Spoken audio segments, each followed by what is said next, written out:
അസ്സലാമലൈക്കും ഫ്രണ്ട്സ്. ഇന്നത്തെ വീഡിയോയിൽ കൂടെ എൻ്റെ വൈകിട്ടത്തെ കുറച്ച് വിശേഷങ്ങളാണ് ഷെയർ ചെയ്യുന്നത്. പിന്നെ ഞാൻ യൂസുഫ് നബിയുടെ ചരിത്രവും ഈ വീഡിയോയിൽ കൂടെ ഷെയർ ചെയ്യുന്നുണ്ട്. ഇപ്പോൾ സമയം 5:30 ഞങ്ങൾ ചായ കുടിക്കുകയാണ്. ഈ 2 കാലിഗ്രഫി ഞാൻ ഉണ്ടാക്കിയതാണ്. ഒരെണ്ണം വെക്കാനുള്ള സ്ഥലവും കൂടെ ഇവിടെ ഒഴിഞ്ഞ് കിടപ്പുണ്ട്. അപ്പോൾ ഞാൻ വിചാരിച്ച് ഇന്ന് അതുണ്ടാക്കാമെന്ന്. മഗ്‌രിബിൻ്റെ ബാങ്ക് കേൾക്കാൻ സമയമായിരുന്നു. അപ്പോൾ ഞാൻ വിചാരിച്ച് മഗ്‌രിബൊക്കെ കഴിഞ്ഞിട്ട് ഉണ്ടാക്കാമെന്ന്. ബാങ്ക് കേട്ടപ്പോൾ പിന്നെ മഗ്‌രിബൊക്കെ നിസ്കരിച്ച് ഖുർആനൊക്കെ ഓതി. മഗ്‌രിബ് നിസ്കരിച്ച് കുറച്ച് കഴിയുമ്പോഴത്തേക്കും നമ്മൾ ഡിന്നർ കഴിക്കും. ഇന്ന് പൂരിയും മുട്ടക്കറിയായിരുന്നു ഡിന്നറിന്.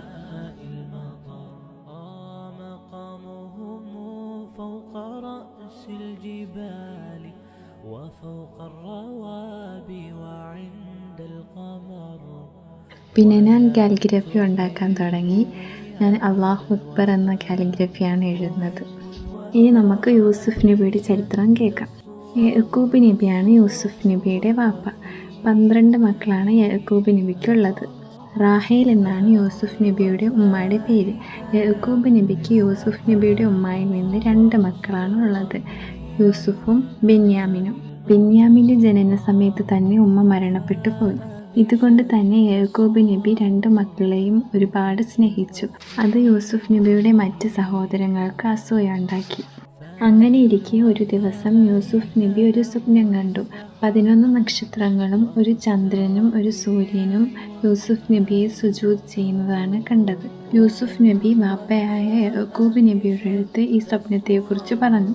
സ്വപ്നം കേട്ടപ്പോൾ തന്നെ യാക്കൂബ് നബിക്ക് മനസ്സിലായി യൂസുഫ് നബി വരാനിരിക്കുന്ന പ്രവാചകനാണെന്ന്.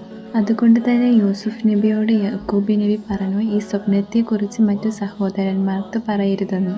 പക്ഷേ ഈ സ്വപ്നത്തെക്കുറിച്ച് മറ്റ് സഹോദരന്മാർ അറിയുകയും യൂസുഫ് നബിയുടെ അടിമയായിട്ട് ജീവിക്കേണ്ടി വരുമെന്ന് ആലോചിച്ച് പരിഭ്രാന്തരാവുകയും ചെയ്തു. അങ്ങനെ സഹോദരന്മാരെല്ലാവരും കൂടി യൂസുഫ് നബിയെ കൊല്ലാമെന്ന തീരുമാനത്തിലെത്തി. ബെന്യാമിൻ ഈ കൂട്ടത്തിലില്ല. ബെന്യാമിന് യൂസുഫ് നബിയെ വളരെയധികം സ്നേഹമായിരുന്നു. യൂസുഫ് നബിയെ കൊല്ലണമെങ്കിൽ അവർക്ക് യൂസുഫ് നബിയെ ഒറ്റയ്ക്ക് കിട്ടണം. അങ്ങനെ അവർ തീരുമാനിച്ചു യൂസുഫ് നബിയെ ആട് മേയ്ക്കാൻ കൊണ്ടുപോകാമെന്ന്. പക്ഷേ യാക്കൂബ് നബിയുടെ അനുവാദമുണ്ടെങ്കിലേ അവർക്ക് യൂസുഫ് നബിയെ ആട് മേയ്ക്കാൻ കൊണ്ടുപോകാൻ പറ്റൂ.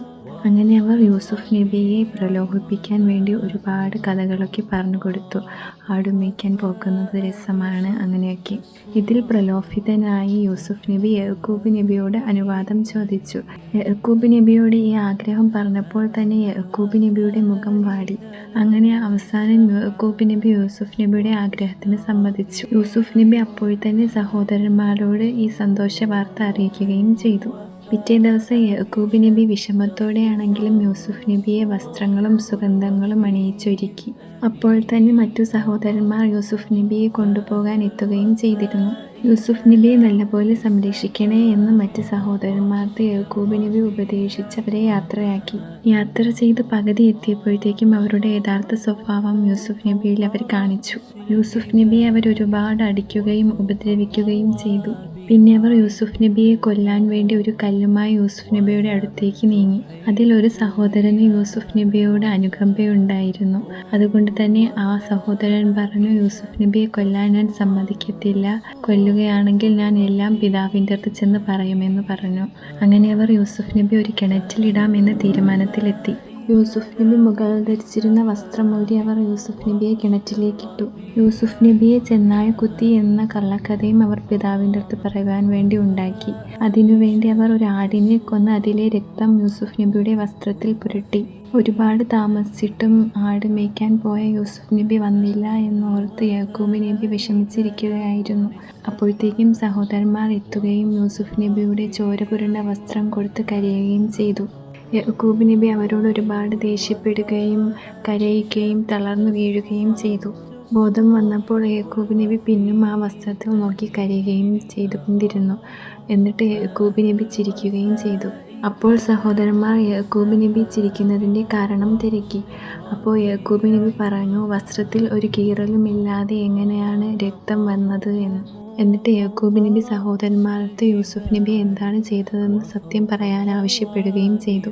യൂസുഫ് നബി ജീവിച്ചിരിപ്പുണ്ടെന്നും അള്ളാഹു യൂസുഫ് നബിയെ തിരിച്ചു തരുമെന്നും യൂസുഫ് നബിയെ തിരിച്ചു കിട്ടുന്നത് വരെ ഇനി അവരടുത്ത് മിണ്ടുകയില്ലെന്നും യാക്കൂബ് നബി പറഞ്ഞു. ഇതേ സമയം കിണറ്റിൽ യൂസുഫ് നബിയെ ജിബ്രീൽ അലൈഹിസ്സലാം ആശ്വസിപ്പിക്കുകയും ഭക്ഷണം കൊടുക്കുകയും സംരക്ഷിക്കുകയും ചെയ്തു. ഇതേ സമയം ഈജിപ്തിലേക്ക് യാത്ര പോകുന്ന ഒരു യാത്രാ സംഘം ആ കിണറ്റിൻ്റെ അടുത്തെത്തി. അവർ വെള്ളമന്വേഷിച്ച് നടക്കുകയായിരുന്നു. അപ്പോഴാണ് കാക്കകളും വന്യമൃഗങ്ങളുമുള്ള ഒരു സ്ഥലം കണ്ടെത്തിയത്.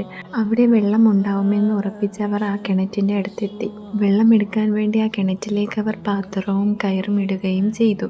അപ്പോഴത്തേക്കും ജിബ്രീൽ അലൈഹിസ്സലാം യൂസുഫ് നബിയോട് പറഞ്ഞു ആ പാത്രത്തിലേക്ക് കയറിയിരിക്കാൻ. പാത്രത്തിൽ നല്ല ഭാരം അനുഭവിച്ചതുകൊണ്ട് അവർ യാത്രാ സംഘത്തിലെ നേതാവായ മാലിക്കിനെ അറിയിക്കുകയും ചെയ്തു. അവർ ആ പാത്രത്തിൽ നല്ല സൗന്ദര്യമുള്ള ഒരു കുട്ടിയെ കണ്ട് അത്ഭുതപ്പെടുകയും ചെയ്തു. ഈ സമയം യൂസുഫ് നബിയെ അന്വേഷിച്ചു വന്ന സഹോദരന്മാർ ഇത് കാണുകയും യൂസുഫ് നബി തങ്ങളുടെ അടിമയാണെന്നും യാത്രാ സംഘത്തിനോട് പറഞ്ഞു.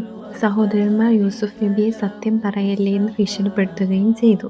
യാത്രാ സംഘത്തിലെ തലവനായ മാലിക് യൂസുഫ് നബിയെ വിൽക്കുന്നുണ്ടോ എന്ന് സഹോദരന്മാരോട് ചോദിച്ചു. അങ്ങനെ സഹോദരന്മാർ യൂസുഫ് നബിയെ ആ യാത്രക്കാർക്ക് പൈസയ്ക്ക് വിൽക്കുകയും ചെയ്തു. യൂസുഫ് നബിയെയും കൊണ്ട് ആ യാത്രക്കാർ ഈജിപ്തിലേക്ക് യാത്ര തിരിച്ചു. ബാക്കി ചരിത്രം ഞാൻ ഇനി അടുത്ത വീഡിയോയിൽ പറയാം. ഇതാണ് ഞാൻ ഉണ്ടാക്കിയ കാലിഗ്രഫിയുടെ ഫൈനൽ ലുക്ക്.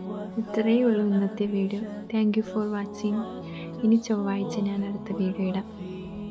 فإذا بأقصانا ينادي أمة شمت العدا بجناحها المكسور والله ما بعناك يوما إنما ما حيلة المأسور للمأسور.